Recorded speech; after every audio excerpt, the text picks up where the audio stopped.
Hello everyone. তো তোমরা সবাই জানো আজকে জন্মাষ্টমী। তোমাদেরকে আমি আগের ভিডিওতে বলেছিলাম যে আজকে জন্মাষ্টমীতে আমি কি করি না করি তোমাদের সাথে শেয়ার করব। তো আমাদের বাড়িতে গোপাল আছে, তোমরা দেখতে পাচ্ছ। তো গোপালকে আমি স্নান টান করিয়ে তো সুন্দর ড্রেস পরিয়ে নিলাম। আর এইখানে আছে আমাদের রাধারানী আর কৃষ্ণ। তো রাধারানী কৃষ্ণকে আমি স্নান টান করিয়ে নিলাম। তো স্নান টান করানোর পর তো ওদেরকে প্রসাদ দিয়ে একটু পুজো করে নিলাম। আমি আগে আমার ঘরে পুজো করিয়ে নিলাম। তো তারপর আমি যাবো পূর্বাসাতে রাধারানীকে আর কৃষ্ণকে স্নান করাতে। তো আমি এখন রেডি হব, রেডি হয়ে আবার তোমাদের সাথে দেখা হচ্ছে। Bye bye. তো আমি বেরিয়ে পড়লাম পূর্বাসাতে যাওয়ার জন্য রেডি হয়ে। তো আমার শরীরটা আজকে একদমই ভালো না, জানি না আমি ওইখানে গিয়ে জল ঢালতে পারবো কি না, কিন্তু তোমরা পরে দেখতে থাকো। শেয়ার করবো তোমাদের সাথে, যদি পারি তো শেয়ার করবো, আর যদি না পারি তাহলে তো আর করতে পারবো না।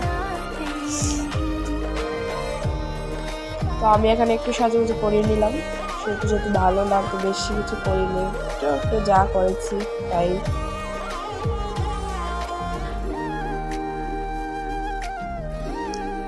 তো আমি এখন চলে এলাম পূর্বাসাতে। তোমরা দেখতে পাচ্ছ অনেক মানুষ হয়েছে, অনেক মানুষ আর অনেক ভিড়। আর ওইখানে রয়েছে রাধারানী আর কৃষ্ণ, তোমাদের সাথে শেয়ার করছি এটা।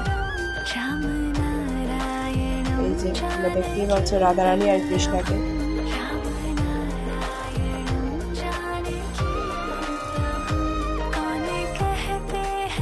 তো 10টা থেকে শুরু হবে, এখানে অভিষেক শুরু হবে।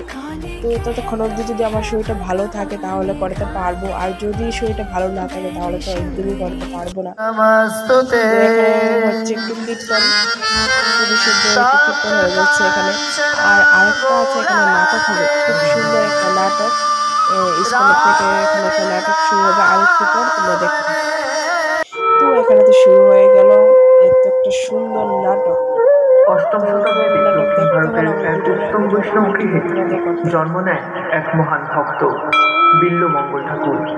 আজকের এই নাট্য প্রদর্শনী ওনার জীবনের উপর আধারিত। বিল্লমঙ্গল ঠাকুরের পিতা রামদাসু ওনার ছেলেকে সমস্ত বৈদিক শাস্ত্রে নিপুণ করে তুলেছেন, কিন্তু মা বাবার মৃত্যুর পর বিল্লমঙ্গলের কাছে প্রচুর সম্পত্তি চলে আসে এবং উনি অসৎ সঙ্গে জড়িত হয়ে পড়েন। এই অসৎ সঙ্গের প্রভাবে সে একদিন চলে যায় চিন্তামণি নামক এক নৃত্যিকার নৃত্য উপভোগ করতে। তারপর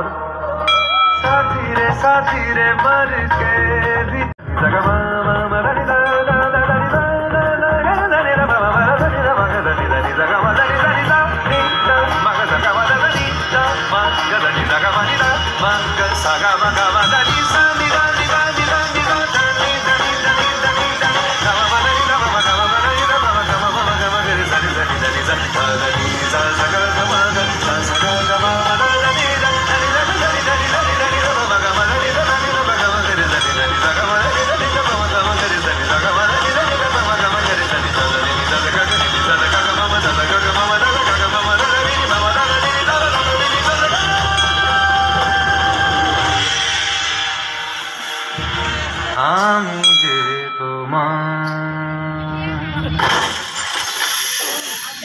মেয়ে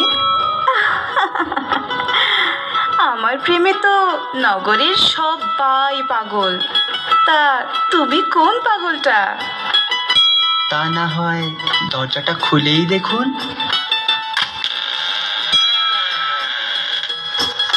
আরে আপনি আসুন আসুন, ভেতরে আসুন। হ্যাঁ, আমি বিল্লমঙ্গল। আশা করি এবার আপনি চিনেছেন আমি কোন পাগলটা।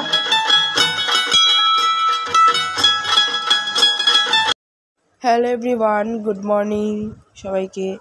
তো আমি কালকে রাত্রে গিয়েছিলাম, তোমরা সবাই জানো, পূর্বাসাতে। তো আমি ওইখানে গিয়ে স্নান করতে পারিনি, কারণ আমার শরীর অনেক খারাপ হয়ে গিয়েছিল। তো যার কারণে আমি বাড়িতে চলে এসেছি। আমি এখন দাঁড়াতেও পারছিলাম না, এত জ্বর, আমার জ্বর এসে পড়েছে। আর ওইখানে একদম শুরু হতে তো 12টা বেজেছে, তারপর প্রসাদ দিতে 12:30। তো কি আর করা যাবে, আমার কপালে নেই, কষ্টের বিষয়। কিছু হবে না। তো আমাদের বাড়িতে গোপাল আছে, গোপালকে তো আমি করিয়ে নিলাম, তাতে একটু মনটা হালকা হয়ে গেল। তো ঠিক আছে, আমার ভিডিওটা যদি ভালো লাগে তাহলে লাইক কমেন্ট শেয়ার করে দিও। Bye bye.